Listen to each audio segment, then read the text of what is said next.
السلام علیکم ورحمۃ اللہ وبرکاتہ۔ اعوذ باللہ من الشیطان الرجیم، بسم اللہ الرحمن الرحیم۔ وَوَهَبْنَا لِدَاوُودَ سُلَيْمَانَ نِعْمَ الْعَبْدُ إِنَّهُ أَوَّابٌ۔ إِذْ عُرِضَ عَلَيْهِ بِالْعَشِيِّ الصَّافِنَاتُ الْجِيَادُ۔ صدق اللہ العلی العظیم۔ اللہم صلی علی سیدنا و مولانا محمد النبی الأمی وعلی آلہ واصحابہ وبارک وسلم وصلی علیہ۔ معزز خواتین و حضرات، سورۃ صاد پارہ نمبر 23، آیات مقدسہ نمبر 30 تا 33 ہیں۔ اللہ رب العزت ان آیات کا فہم اور شعور عطا فرمائیں اور عمل کی توفیق اور صلاحیت عطا فرمائیں۔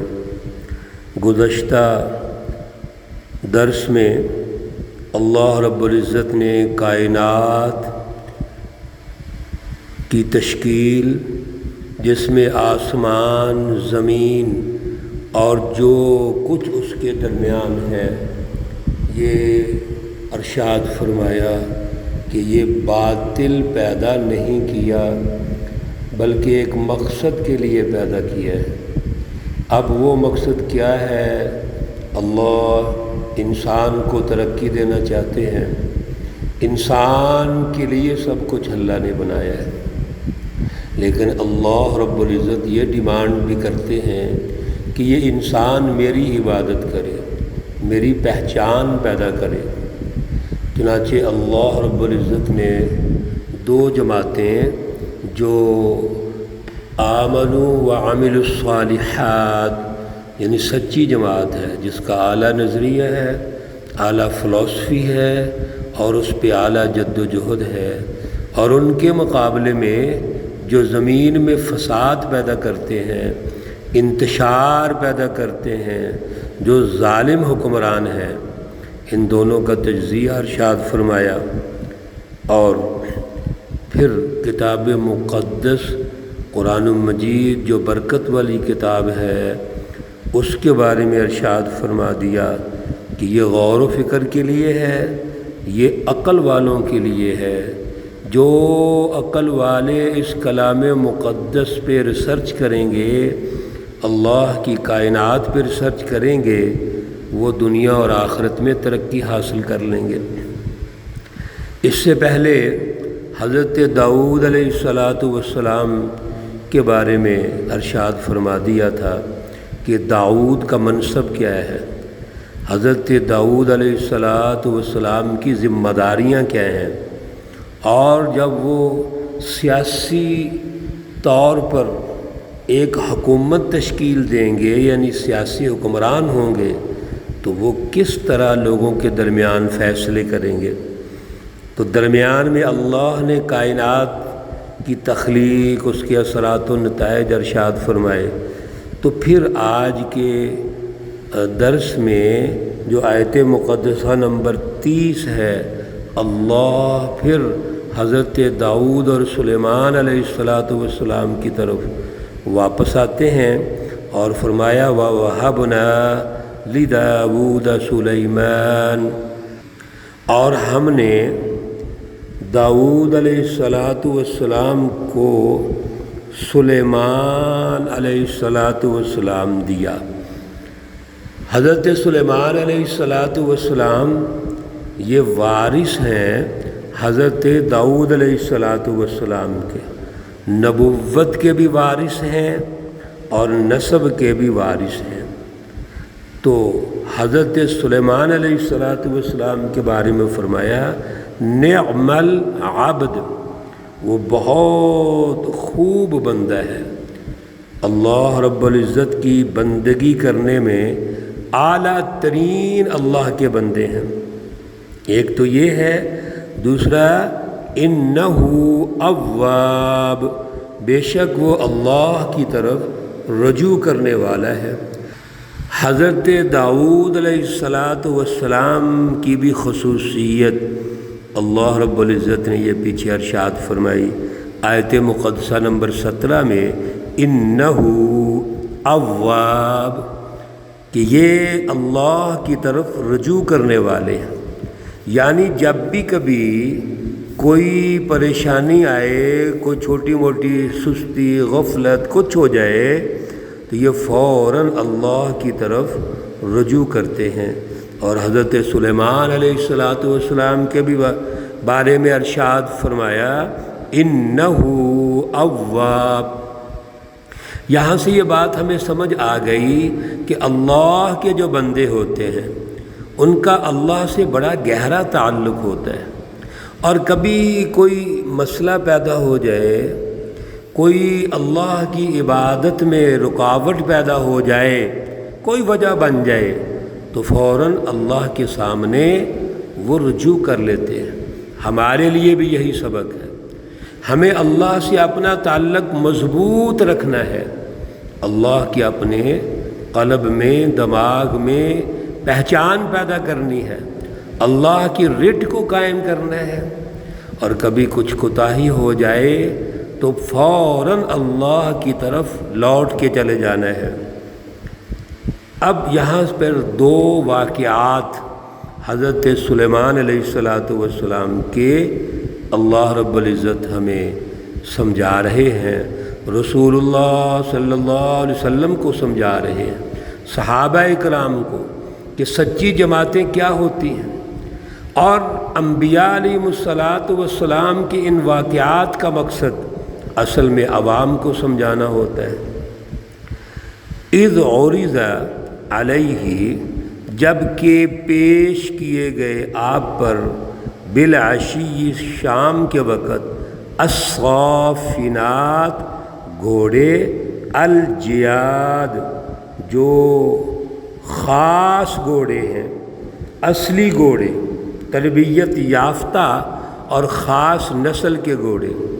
حضرت سلیمان علیہ السلام چونکہ جنگی حوالے سے حکمران ہیں تو آپ کو گھوڑوں کی ضرورت ہے، ان دنوں میں گھوڑوں سے جنگیں لڑی جاتی تھیں، تو آپ اچھے سے اچھے گھوڑے تیار کرتے تھے، اور اسی طریقے سے باقی جو جنگیں ہیں ان میں گھوڑوں کی کئی قسم کی نسلیں ہیں جو بڑی متعارف ہیں، وہ اچھے سے اچھے گھوڑے تیار کیے جاتے تھے۔ تو ایک دن ایسا ہوا، حضرت سلیمان علیہ السلام نے فرمایا کہ میرے سامنے وہ گھوڑے پیش کیے جائیں جو گھوڑے بڑے اصلی ہیں، تربیت یافتہ ہیں، عمدہ گھوڑے ہیں۔ چنانچہ آپ کے سامنے وہ گھوڑے پیش کیے گئے، آپ تشریف فرما ہیں، گھوڑے پیش کیے جا رہے ہیں، آپ کا دل بڑا خوش ہوا کہ یہ ہم نے جہاد کے لیے تیار کیے ہیں اور بڑے اعلیٰ گھوڑے ہیں، چنانچہ آپ خوش ہو رہے ہیں۔ لیکن اس دوران ایسا ہوا کہ وہ وقت جو عصر کے بعد کا ایک وظیفے کا وقت تھا، اللہ کے ذکر کا وقت تھا، یا نماز، یا اس دور میں جو بھی ذکر کا ایک طریقہ کار ہے، وہ ذکر اور وظیفے کا وقت گزر گیا۔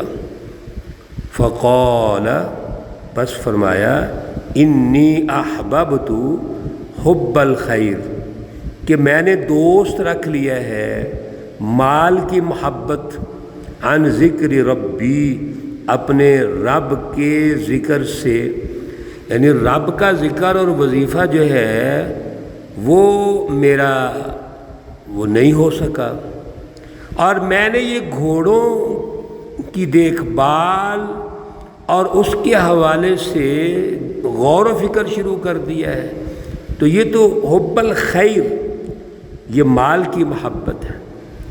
اصل میں حضرت سلیمان علیہ السلام کے ذہن میں تو جہاد کے لیے گھوڑوں کو چیک کرنا ہے، لیکن ہوا یہ حتیٰ توارت بالحجاب، یہاں تک کہ جو سورج ہے وہ حجاب میں چھپ گیا، اوٹ میں چھپ گیا، یعنی سورج غروب ہو گیا۔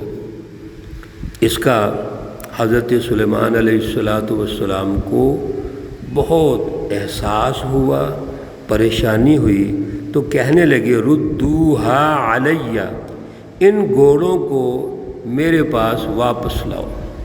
ایک اللہ کے نبی ہیں، سچے حکمران ہیں، اعلیٰ شعور اور اعلیٰ فلسفی رکھتے ہیں، اعلیٰ ایمان ہے آپ کا، جب یہ تھوڑی سی غفلت محسوس کی کہ ہم سے یہ کیا ہو گیا کہ وہ خاص عبادت کا وقت جو اللہ کی عبادت کا تھا، تو یہ ہم نے گھوڑوں کو چیک کرنے میں لگا دیا، اور یہ گھوڑے میرے لیے اذیت بن گئے ہیں، لہذا فرمانے لگے ردوہا علیہ، ان کو میرے اوپر واپس لٹاؤ۔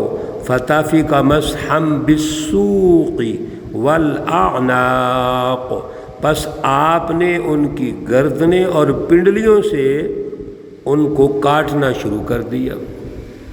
حضرت سلیمان علیہ السلام نے ان گھوڑوں کو شاید اس وقت اس کی قربانی بھی ہو سکتی ہوگی، تو اللہ کے راستے میں قربان کر دیا کہ وہ گھوڑے جو میرے لیے اللہ کی عبادت میں رکاوٹ بنے ہیں ان کو زندہ نہیں رہنا چاہیے۔ میرے عزیزو، اس واقعہ سے ہم نے یہ سمجھنا ہے کہ ہمیں کوئی بھی عزیز ترین چیز ہے وہ اللہ کی عبادت میں، بندگی میں رکاوٹ نہیں آنی چاہیے۔ ہماری سوچ، ہماری خواہشات، اور اسی طرح جو رشتوں میں ہمارے خاص رشتے ہیں، پھر مال و دولت، انما اموالکم و اولادکم فتنہ، یہ مال اور اولاد آزمائش ہے، ان کو آزمائش سمجھو۔ جیسے حضرت سلیمان علیہ السلام نے ان کو آزمائش سمجھا، اور آزمائش سمجھ کر فوراً اللہ کی طرف رجوع کر لیا۔ انہو اواب، آپ فوراً اللہ کی طرف رجوع کر لیتے ہیں۔ ہمیں بھی ایسے مواقعوں پر اللہ کی طرف رجوع کر لینا چاہیے، اور اللہ پھر معاف کرنے والے ہیں۔ اگلی آیات میں ایک اور آزمائش حضرت سلیمان علیہ السلام کی ہے، وہ نقل کریں گے۔ اللہ رب العزت ہماری تربیت فرما رہے ہیں، ہمیں سمجھا رہے ہیں۔ اللہ رب العزت کا یہ کلام مقدس جو اعلیٰ اللہ کا کلام ہے اور ہمارے لیے ذکر سمجھانے کے لیے ہے، اللہ ہمارے اندر شعور اور اعلیٰ عقل اور سمجھ پیدا فرمائے۔ اللہ رب العزت تمام بیماروں کو شفائے کاملہ عاجلہ مستمرہ عطا فرمائے۔ اللہ رب العزت تمام مرحومین و مرحومات کو جنت الفردوس میں اعلیٰ مقام عطا فرمائے۔ ربنا تقبل منا انك انت السميع العليم وتب علينا انك انت التواب الرحيم، وصلى الله تعالى على النبي الأمي محمد وعلى آله وأصحابه أجمعين برحمتك يا أرحم الراحمين۔ السلام عليكم ورحمة الله وبركاته۔